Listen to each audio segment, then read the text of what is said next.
Arrego Garcia, who was illegally kidnapped, is what happened. The man was kidnapped and thrown into a Mexican prison in El Salvador under yours truly, crazy, mentally ill Donald Trump. Now, this man has three children, he has a wife. However, he has been illegally obtained. Now, imagine being a person that is supposed to be in the United States, but then being illegally detained. My husband, Kilmar, was abducted and disappeared by the Trump administration.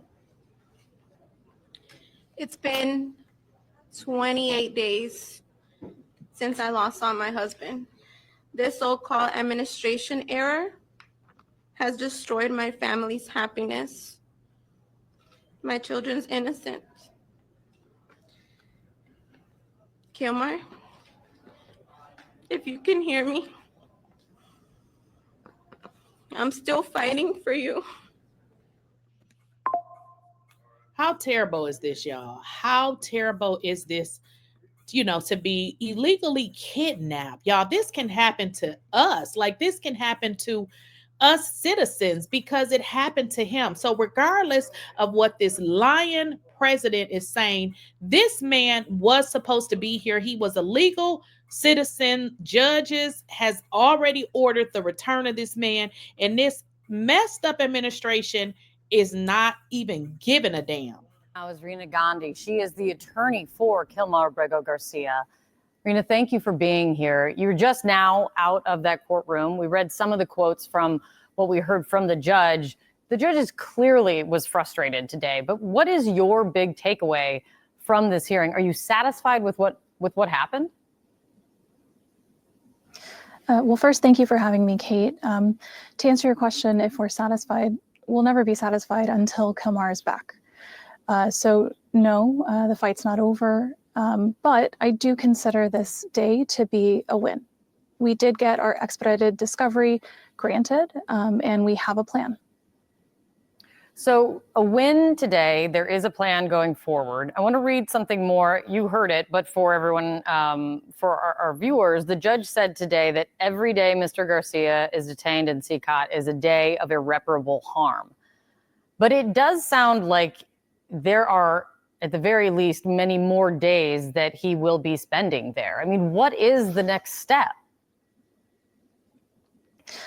Well, normally discovery like this would take potentially months, maybe years. So the fact that we're getting this done in 2 weeks, while an unimaginable hardship to the family and to him, is fast.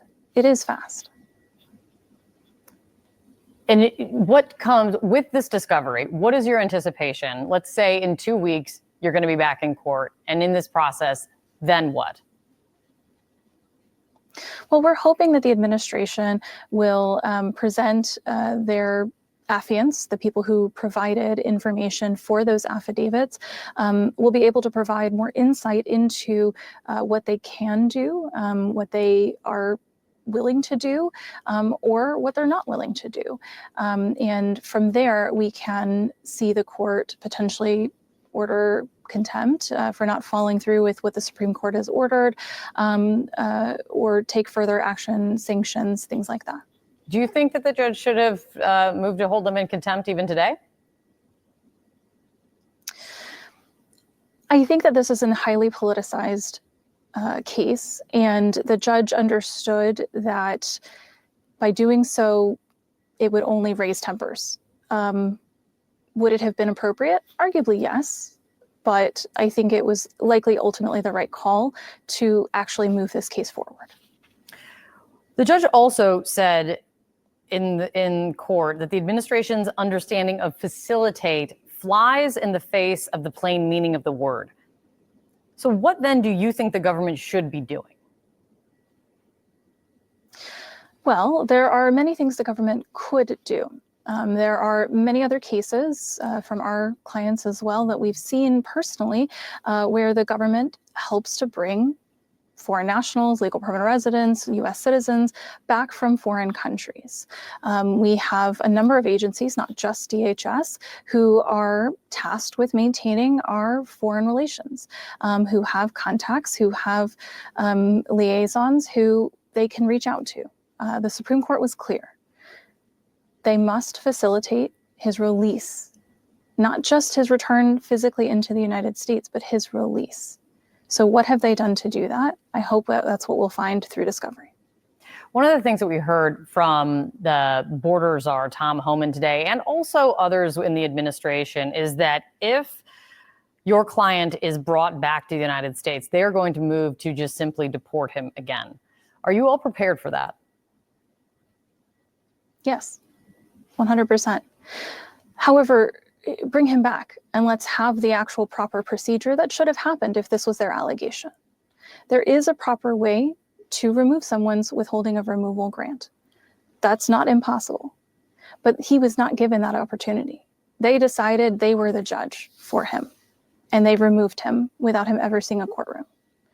If he were to return, which is what we are asking for, fine, put forward your evidence, file a motion, have a judge make a decision. But they don't get that right. Reena Gandhi, thank you very much for coming on. 2 weeks of discovery. Let's see what happens now. Thank you very much. Out front with me now is legal analyst Ryan Goodman for more on this. You were sitting here listening to Abrego Garcia's attorney, Reena, just now, describing today in court as a win, but what do you think? So I think it is a very significant step forward for the plaintiffs. It's exactly what they asked for. And in fact, the judge says, is this not the core of what the plaintiffs are currently asking for, which is this kind of judicial investigation through discovery, and to get some answers and in a certain sense, lay the groundwork for understanding what the government could do and what the government is or is not doing.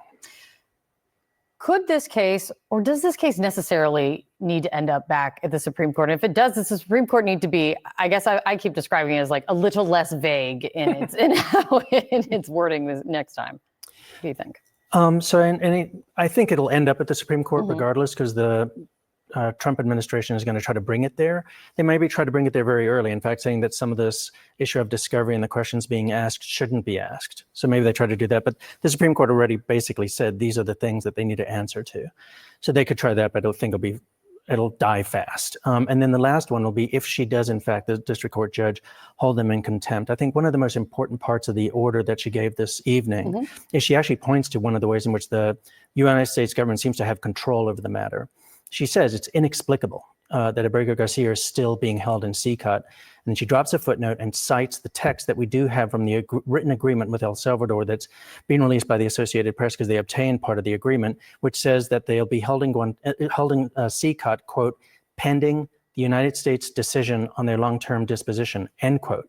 That's what the judge says, which is basically saying you have much more authority, United States government, to do something here, to do anything, take certain steps to facilitate his release. Then you're playing at. Then you're saying that you have had, and because they keep saying that their hands are tied, they can't do anything about it. One aspect of this that is confounding is I mentioned that the justice attorney who had been working on this case, at least one of them, has just been fired. And this is the same attorney that had said in court that Abrego Garcia admitted or acknowledged the reality in court that given his standing and the do not deport order, that he should not have been deported out of the United States. What is your reaction to his firing in the midst of all of this? And can any Justice Department attorney successfully argue this case at this point, or the way the administration would like it to be? That's a great question. On her first day in office, Attorney General Bondi issued one of her memorandums about zealous advocacy. On its face, I didn't think it was anything necessarily objectionable, but it sounds like that's what she's implementing in a way that is objectionable against this attorney. The attorney was being candid with the court, and in fact, the Court of Appeals said, look, there's a duty to be a zealous advocate, but it is tempered by the duty of candor to the court. And they looked at the record, and they were saying this person's being candid by saying this was an error. I actually have no idea what else the attorney could have done. It's not him saying it was an error. It's in the government affidavits. That's the thing. The other option is obviously like lie or, I don't know, play dumb. Right, like say, oh, I cannot answer that question. I have not been given permission to answer that question, which would have been ridiculous. In fact, he did what he's supposed to do in the courtroom And now he seems to be being punished for it based on what we see in the record. Maybe there's something else there, but everything that we've seen seems to be that he's being retaliated against for being candid with the court. So one more layer of this. It's great to see you, Ryan. And there you guys have it. The attorney is desperately trying to get this dad back home to his wife and his family, all while Trump and his mentally deranged, unprofessional ass administration just don't give a damn about this, this guy or his family. This is very, very sad, and this is absolutely terrible, that this is happening by a whole president. Like, how is this happening? Strong for your children. You have 3 special needs children, all under the age of 10. You've shared that when your husband was arrested, your 5-year-old was in the car with him. What is the impact on them, and what are you telling your children? My kids are hurt as well. There's not really an explanation to give them when they ask. It's just I don't have a clear answer to it. When they ask, I just say I don't know. What was it like to get the call that Kilmaro had been detained? You had to go get your child. It was shocking. It was just a pain in my heart,